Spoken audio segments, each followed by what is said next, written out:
स्वामी कार्तिकेय द्वारा किरातों की भर्त्सना।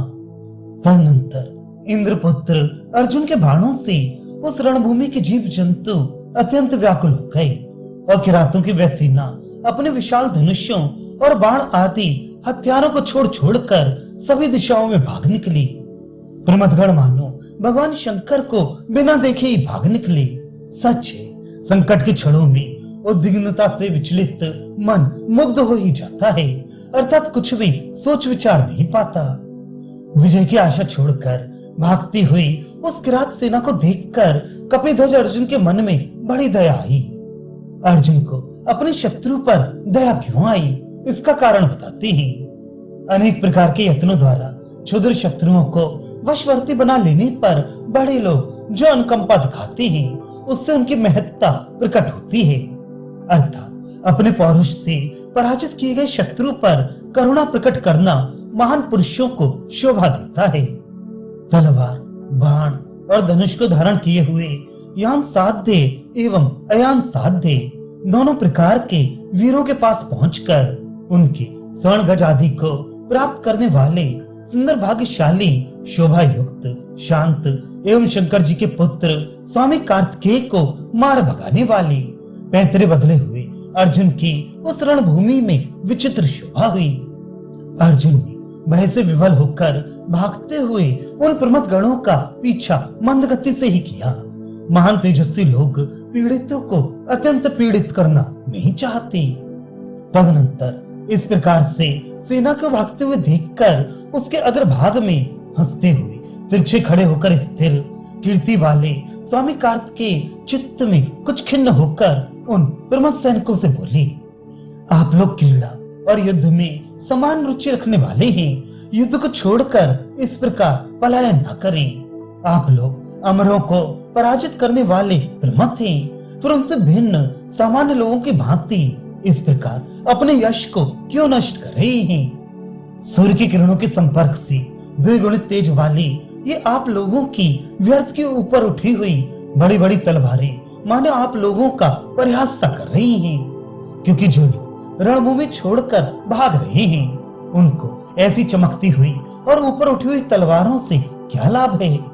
वनचारी किरातों के रक्षक इस जंगल में मृग के मार्गों से अर्थात झाड़ झंखाड़ों में से लुक छिपकर पलायन करते हुए एवं शब्द युक्त बाणों को धारण किए हुए आप लोगों का जो दुख है वह किस उपाय से शांत होगा, मैं यही सोच रहा हूँ। अपने हृदय के उन्नत भावों को नष्ट करके तथा अपनी सुदूर पर्यंत फैली हुई सत्कीर्ति को नष्ट करके आप लोगों ने ना जाने किस महान विपत्ति को दूर करने के लिए इस प्रकार रणभूमि से भागने का साहस किया है। अर्थात आप लोगों के इस पलायन से पाप के अतिरिक्त अन्य कोई फल नहीं होगा। ये तपस्वी ना तो दानव है, न नागराज है, न कोई पहाड़ जैसी आकृति वाला राक्षसी है, किंतु ये तो सुखपूर्वक जीतने योग्य महान उत्साही रजोगुण प्रधान एक मनुष्य मात्र है। अतः ऐसे वीर के सामने से रणभूमि छोड़कर भागना आप लोगों के लिए उचित नहीं है। ये तपस्वी मानो घृणा पूर्वक वृक्ष के शाखा रूपी अपने बाणों से धीरे धीरे मारते हुए तुम लोगों को बैलों के समान जगन स्थलों में कोंचता हुआ हाँक रहा है। अर्थात जिस प्रकार से कोई हलवाहा अपने घरियार बैल को वृक्ष की शाखा से धीरे धीरे पीटते हुए अपने इच्छित स्थल पर ले चलने के लिए बड़ी घृणा से उसकी जांघों में कोंचता है, उसी प्रकार का व्यवहार ये तपस्वी भी तुम लोगों के साथ कर रहा है।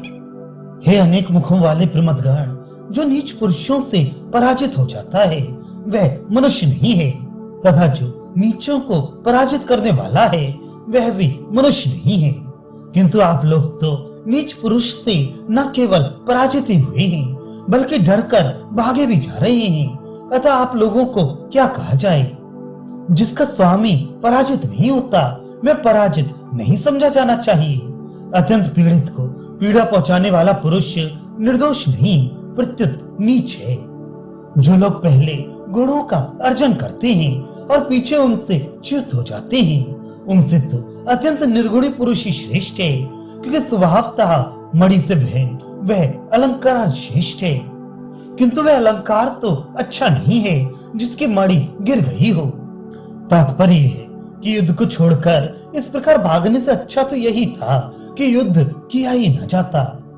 इस तपस्वी के पास ना तो वेग पूर्वक चलने वाले रथ हैं, ना अच्छी चाल से चलने वाले सुंदर घोड़े हैं, ना खूब चिंगाड़ने वाले देवताओं के हाथी हैं, और न विघ्न बाधाओं एवं विपत्तियों से रहित पैदल सैनिकी हैं। अर्थात इसके पास ऐसी कोई भी वस्तु नहीं है, फिर डरना किस बात से। संप्रति शत्रु द्वारा पौरुष से विहीन किए जाने पर आप लोग सूर्य से सुखाए गए तालाब के समान दुस्तर पंख रूपी के अपकीर्ति के भागी बन गए हैं। बांस एवं बबूल आदि कटीले वृक्षों से दुर्गम अत्यंत सुदृढ़, जिसमें शत्रुओं को पकड़ा नहीं जा सकता, ऐसे वन से नीच पुरुषों के समान भागकर तुम लोग कौन सी दिशा या विदिशा जीतने के लिए जा रहे हो? तुम लोगों ने तो स्वर्ग में भयंकर दैत्यों को भी मार गिराया था। तात्पर्य है कि स्वर्ग में जो भयंकर असुरों को मार चुके हों, उनका इस क्षुद्र स्थल पर इस प्रकार से भागना अनुचित है। ये हमारे स्वामी शंकर जी नपुंसकता को प्राप्त एवं शत्रु को पीठ दिखाने वाले तुम लोगों की उसी प्रकार से रक्षा करना चाहते हैं, जैसे पति अपने आचार भ्रष्टा स्त्री की रक्षा करता है। तात्पर्य है कि जब शंकर जी स्वयं तुम लोगों के दोषों को छिपाकर तुम्हारी रक्षा करने के लिए तैयार हैं, तो तुम्हें भागना उचित नहीं है। अरे भाई सुनो, ठहरो तो जरा। आप लोग तो अपने भीषण से भीषण शत्रुओं को भी तहस नहस कर देने वाले हैं, समर्थ हैं, शत्रुओं के लिए अत्यंत क्रूर हैं, अपने स्वामी की पूजा करने वाले हैं, रक्षक हैं, शुद्ध आचरण वाले हैं, अच्छे वक्ता हैं, भयंकर आकृति वाले हैं, शरणागत को अभय दान करने वाले हैं। क्या आप लोग शुद्ध नहीं हैं? ऐसा नहीं, अति शुद्ध हैं। आप लोग देवताओं तथा मनुष्यों को तृण के समान समझने वाले हैं, सर्वोत्तम गुणों से युक्त हैं, गंभीरता एवं तेज से युक्त हैं। फिर इस प्रकार से अपनी तेजस्विता को क्यों त्याग रहे हैं? हे मृत्यु रहित प्रमदगण, हमारे विरोधी तीक्ष्ण खड्ग धारक है, निर्भय है, तेजस्वी एवं आकृति से रमणीय है, युद्ध का भार उठाने में सहिष्णु है, वह बलवान शत्रु से भी कंपित नहीं होता। इसलिए तुम लोगों को भी इससे डरना नहीं चाहिए। कवच से सुशोभित, तेजस्वी, मनोहर एवं उन्नत वक्ष स्थल वाले, किंतु फिर भी अधीर इस वीर के समान दूसरा ऐसा कौन है जो इस महाभयंकर युद्ध में, जिसके घोर नाथ से ही विश्व के जीव जंतुओं के प्राण निकल जाएं, निर्भीक होकर खेलता रहेगा।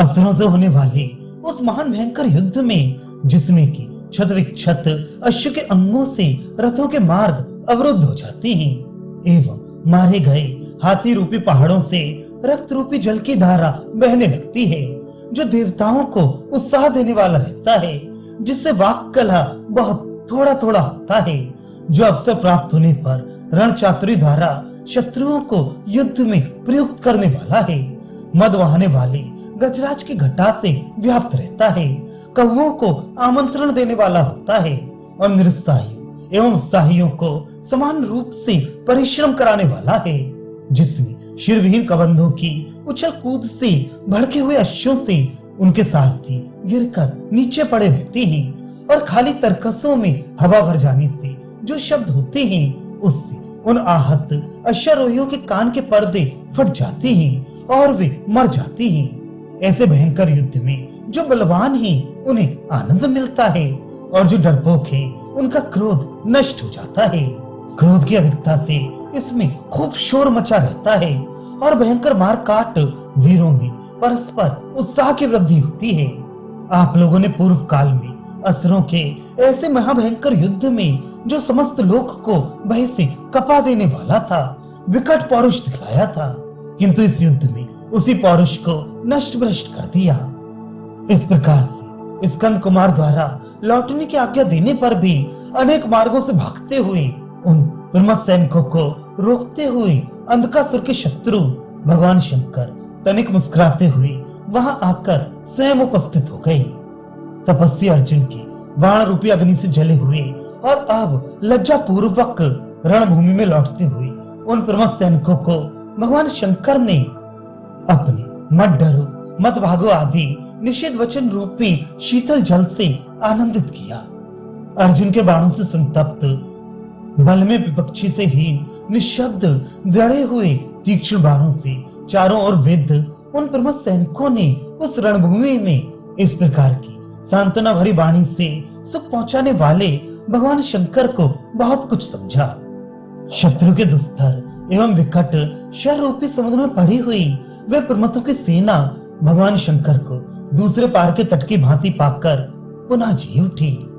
भगवान शंकर ने रणभूमि से भागने वाली पीछे खड़ी हुई अपनी सेना को उसी प्रकार से धारण किया जिस प्रकार से सूर्य के सामने खड़ा विशाल वृक्ष अपने पीछे पड़ी हुई छाया को धारण करता है, अर्थात जिस प्रकार से विशाल वृक्ष अपनी छाया को नहीं छोड़ता, उसी प्रकार से भगवान शंकर ने भी अपनी शरण में आई हुई उस सेना को नहीं छोड़ा।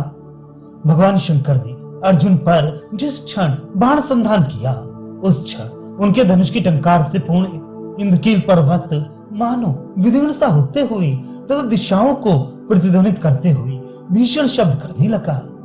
शंकर और अर्जुन के उस भयंकर युद्ध को प्रमथगण चित्राकार पहाड़ के समान चित्रलिखित की भांति आश्चर्य से निश्चल होकर देखने लगे।